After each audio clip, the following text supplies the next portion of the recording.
Freshers, क्या आप भी कभी ऐसा सोचते हो कि मेरे क्लासमेट्स को जॉब मिल गई और मुझे क्यों नहीं? मैं अपने 10 साल के रिक्रूटमेंट एक्सपीरियंस से एक पैटर्न शेयर करना चाहती हूँ जो मैंने नोटिस किया है। जो सिलेक्टेड और रिजेक्टेड फ्रेशर्स होते हैं ना, उनके उनके सिर्फ मार्क्स डिफरेंस नहीं होते, कुछ और भी ऐसी चीजें होती जो दोनों में अलग होती है।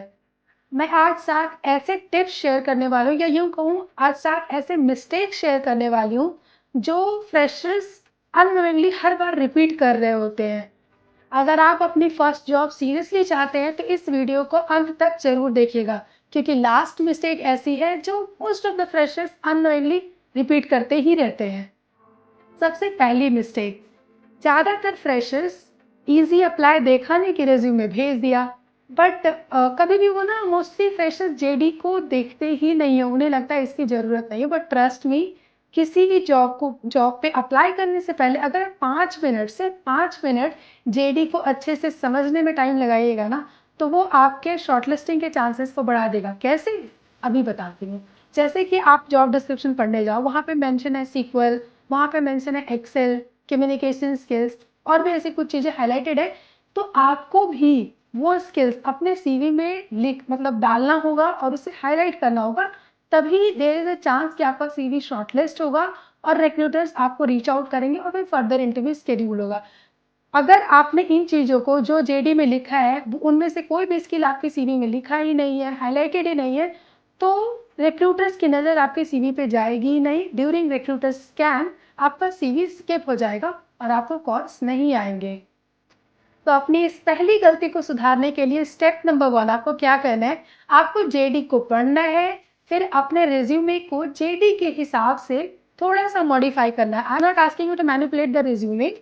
अब इसका ये मतलब भी नहीं है कि वहां पे लिखा है कि मुझे चाहिए जावा डेवलपर, आपको जावा कुछ नहीं आता, आपने जाके जावा लिख दिया। What I am trying to say is कि जेडी अगर आपको लगता है कि जो उसमें लिखा है सब कुछ आप जानते हो, कर सकते हो, तो बस उस हिसाब से अपने रिज्यूमे को थोड़ा सा अपडेट कीजिए और फिर अप्लाई कीजिए।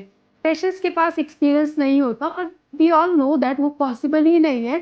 तो ये एक्सपेक्टेशन ना तो रिक्रूटर की होती है और ना ही हायरिंग मैनेजर की, क्योंकि फ्रेशर्स से एक्सपीरियंस का एक्सपेक्टेशन तो होता ही नहीं है ये। बट आप लोगों ने ड्यूरिंग कॉलेज कुछ अच्छे अच्छे सर्टिफिकेशन किए होंगे, कुछ प्रोजेक्ट्स किए होंगे, कुछ लोगों ने तो थर्ड ईयर फोर्थ ईयर या फिर आफ्टर कॉलेज इंटर्नशिप करी होगी। तो उन सबको अपने सीवी में हाईलाइट करो, क्योंकि वो आपके अंदर का पोटेंशियल दिखाती है। तो जब भी एक रिक्रूटर या फिर हायरिंग मैनेजर आपके सीवी को गो थ्रू कर रहा होता है ना, तो आपके अंदर का पोटेंशियल ढूंढने की कोशिश करता है। वो कहाँ से पता चलेगा? जब आप इन चीज़ों को मेंशन करोगे जो आपने ड्यूरिंग योर कॉलेज और इंटर्नशिप अचीव करी है। आपके प्रोजेक्ट्स आपका एक्सपीरियंस बन सकते हैं। तो मेक श्योर करो कि आप अपने projects, internships and college achievements बिल्कुल अच्छे से सीवी में मेंशन करो।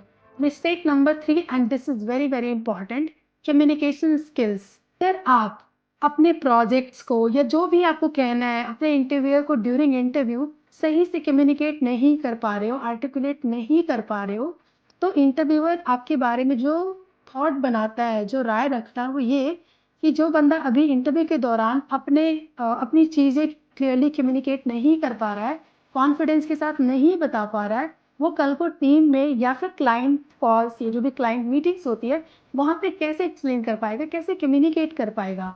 याद रखिए, सिलेक्शन सिर्फ टेक्निकल स्किल्स या टेक्निकल नॉलेज से नहीं होता है, communication is also the key. I can give you an example from my experience. मैं एक बार अपने कैंपस हायर में थी एंड ड्यूरिंग एचआर डिस्कशन मेरे पास दो ऐसे, क्योंकि देखो हमारे पास एक लिमिट होती है कि हम एक कैंपस से कितने बंदे, कितने कैंडिडेट्स मतलब सिलेक्ट कर सकते हैं, हम लैंग्वेज यूज करके उठा सकते हैं, right?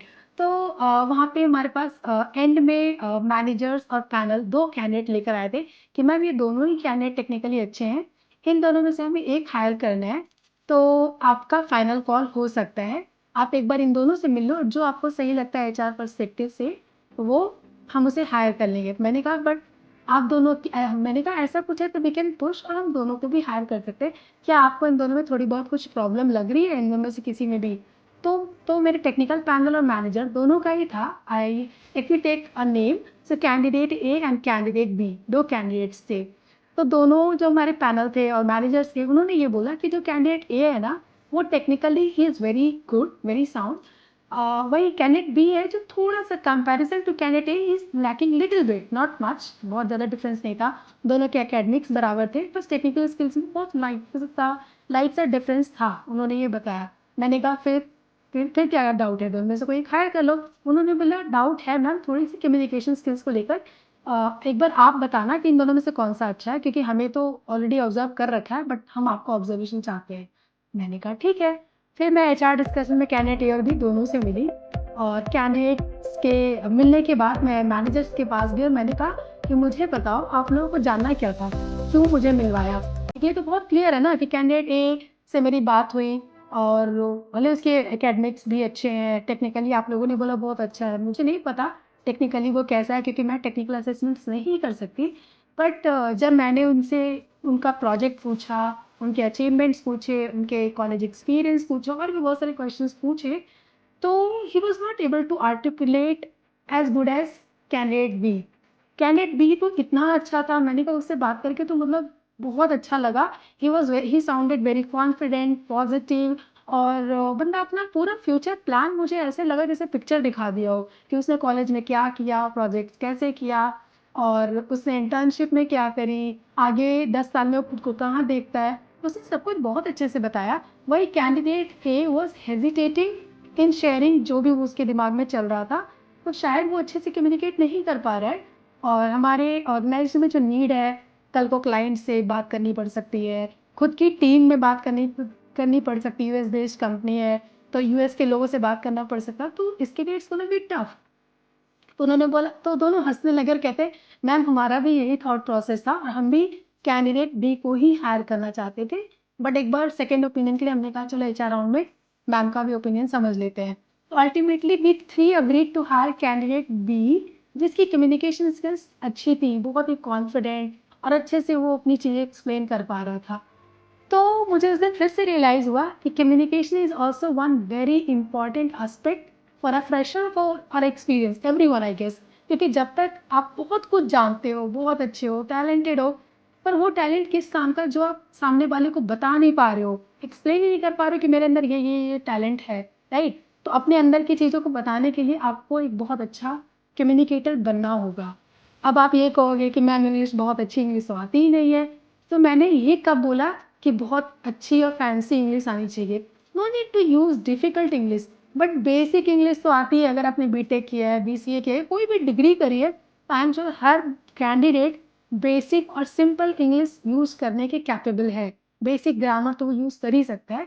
So it is more important to use a clear and confident communication rather than using a difficult English language। बात करते हैं मिस्टेक नंबर 4 की, नो कंपनी रिसर्च। एक बहुत बड़ी गलती फ्रेशर्स ये भी करते हैं कि इंटरव्यू की कॉल तो आ गई, बट वो मतलब क्या बोलूँ, आंसर्स को याद करना शुरू कर देते हैं। अपने स्कूल और कॉलेजेस वाले उनकी आदत नहीं जाती है, वो ऐसे रटने लगते हैं कि अगर मैम ने पूछा tell me about yourself and you start like what I should say, रट्टाफिकेशन आप शुरू कर देते हो। जैसे ही कोई इंटरव्यू कॉल आती है, अपने इंट्रोडक्शन से भी ज़्यादा इम्पॉर्टेंट ये होता है कि आप उस कंपनी के बारे में थोड़ी रिसर्च करो। इट्स वेरी इंपॉर्टेंट, क्योंकि पता है आपको, जब भी आप इंटरव्यू के लिए जाते हो ना, सब लोग जानते हैं इंट्रोडक्शन तो पूछेगा ही, और वो तो हमें जब थर्ड ईयर में होते तभी से याद कराना और प्रैक्टिस कराना कॉलेजेस भी स्टार्ट करा देती है। बट कॉलेज आपको ये स्टार्ट नहीं करा सकती, क्योंकि वो आपको हर कंपनी के बारे में रिसर्च करने के लिए नहीं सिखा सकती, वो याद नहीं करा सकती। वो बेसिस सिचुएशन ही होता है जब भी आपको इंटरव्यू आया।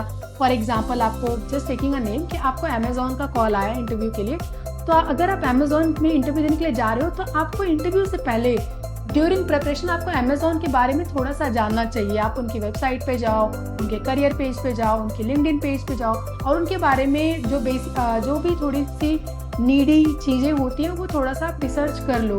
और तो और ये पता करो कि क्या अमेजोन ने रिसेंटली कुछ ऐसी बिग माइलस्टोन अचीव करी है, या फिर वो अभी रिसेंट किसी तरह की न्यूज़ में है। तो अगर आप ये चीज़ें, जब आपसे पूछा जाएगा what do you know about our company, और ये चीज़ें कॉन्फिडेंटली बोल पाते हो ना, तो बहुत अच्छे से इम्प्रेस करता है, चाहे वो रिक्रूटर हो या आपका पैनल हो या मैनेजर हो। वो ये दिखाता है कि ये बंदा जेन्युइनली अमेजोन में आना चाहता है।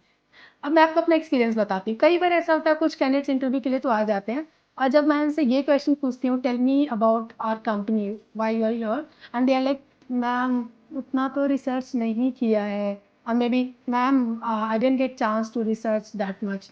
ट्रस्ट मी, ये उसी टाइम आपका इंप्रेशन बहुत नीचे लेकर चला जाता है। तो do not do this mistake. कभी भी इंटरव्यू में जाने से पहले 10 मिनट 15 मिनट जितना भी आपको टाइम लगता है कंपनी को रिसर्च करो। पूरी हिस्ट्री जानने की जरूरत नहीं है, बट जो भी उनके अबाउट में है वो थोड़ा सा पढ़ लो, थोड़ा सा उनके करियर्स को देख लो, थोड़ा सा उनके लिंक्डइन पेजेस को देख लो, कितने एम्प्लॉयज़ हैं, कब इस्टेब्लिश हुआ था, उनके प्रोडक्ट्स क्या हैं, सर्विसेज क्या हैं, उनका कल्चर क्या है, उनके वैल्यूज़ क्या हैं, इन सब चीज़ों को थोड़ा सा रिसर्च करो। Mistake number 5, unprofessional behaviour during interview. आप पहले तो इंटरव्यू लेट ज्वाइन कर रहे हो, this is also one unprofessional behaviour. आपने इंटरव्यू ज्वाइन करने के बाद एक कभी फ़ोन का नोटिफिकेशन आ रहा है आपका, आपने फ़ोन साइलेंट नहीं किया है, कभी आप इधर उधर डिस्ट्रैक्टेड हो ड्यूरिंग इंटरव्यू टाइम, और तो और आपका ड्रेसिंग सेंस बिल्कुल कैजुअल है। इंटरव्यू में जा रहे हो तो प्रॉपरली ड्रेस्ड होकर जाओ, फॉर्मल्स में जाओ, that also creates a good impression. So professional attitude कभी भी इग्नोर मत कीजिए, it's very important. Mistake number 6, depending on job portals only. बहुत सारे फ्रेशर्स जॉब पोर्टल पे अप्लाई कर देते हैं और फिर वेट करते रहते हैं, बट ट्रस्ट मी, जॉब सिर्फ जॉब पोर्टल्स पे नहीं है, और भी बहुत सारे तरीके हैं, बहुत सारी ऐसे प्लेटफॉर्म्स हैं जहाँ से आपको जॉब मिलने के चांसेस बढ़ते हैं। जैसे कि आप लिंक्डइन पे नेटवर्किंग कीजिए, आप करियर पेजेस सर्च कर सकते हैं, आप अपने कॉलेज एलुमनी से कनेक्ट कर सकते हैं, आप रेफरल्स के लिए भी प्रोफेशनली अप्रोच कर सकते हैं। मिस्टेक नंबर 7, आप एक बार रिजेक्ट होते हो और रिजेक्शंस को बिल्कुल पर्सनली लेने लग जाते हो। आप सोचने लग जाते हो कि शायद मैं कैपेबल नहीं हूँ। बट ट्रस्ट मी, कभी एक रिक्रूटर या फिर ऑर्गेनाइजेशन या फिर हायरिंग मैनेजर के पर्सपेक्टिव से देखिए, बहुत रिजेक्शन के रीज़न बहुत सारे हो सकते हैं। ज़रूरी नहीं है कि हर बार आप ही की गलती हो। जैसे कि कई बार बजट इशू हो सकता है, कई बार रोल होल्ड पे चला गया। क्लियरली हम आपसे नहीं बता सकते कि रोल होल्ड हो गया, कुछ इंटरनल मूवमेंट्स हो गई जिस रोल के लिए आप आए थे। हो सकता है कि अभी के लिए उस हायरिंग को डिले कर दी गई हो सकता है रोल फिटमेंट ना हो, जिस टीम के लिए वो हायरिंग कर रहे हैं वहाँ के लिए आप प्रॉपर फिट ना हो। इसका ये मतलब नहीं कि आप अच्छे नहीं हो सकता है आप उस रोल के लिए फिट नहीं हो, टाइमिंग अच्छी नहीं है आपकी। सो कभी भी रिजेक्शंस को पर्सनली मत लीजिए। याद रखिए, हर इंटरव्यू एक लर्निंग अपॉर्चुनिटी है। अगर फीडबैक मिले तो उस पे काम कीजिए, इम्प्रूव कीजिए। अगर फीडबैक ना मिले फिर भी अपनी प्रिपरेशन कंटिन्यू रखिए, बिल्कुल भी मत रुकिए। Freshers, remember one thing, companies सिर्फ डिग्री हायर नहीं करती है, वो एक पोटेंशियल हायर करती है कि फ्यूचर में इस बंदे के अंदर क्या पोटेंशियल है और ऑर्गेनाइजेशन के लिए ये क्या कर सकता है। अगर आप लर्निंग एटीट्यूड, प्रोफेशनलिज्म और प्रिपरेशन करके जाते हैं तो आप इंटरव्यू में सिलेक्ट होने के बहुत सारे चांसेस अपने साथ लेकर जाते हैं। फर्स्ट जॉब के लिए डेस्परेट नहीं बनिए, प्रिपेयर्ड बनिए, क्योंकि प्रिपरेशन आपके कंट्रोल में है और वही आपको बाकियों से अलग बनाती है। तो अगर आप फ्रेशर हैं, कमेंट से मुझे बताइए कि आपका बिगेस्ट चैलेंज क्या है, resume, interview calls, confidence, communication और एनीथिंग एल्स। मैं पर्सनली अपने कमेंट्स पढ़ती हूँ और कोशिश करूँगी कि आपके कमेंट्स का मैं रिप्लाई करूँ और अगली वीडियो उससे रिलेटेड बनाऊँ। अगर आपको वीडियो अच्छा लगा हो तो प्लीज़ मेरे वीडियो को लाइक कीजिए, कमेंट कीजिए और चैनल को सब्सक्राइब कीजिए। Thank you.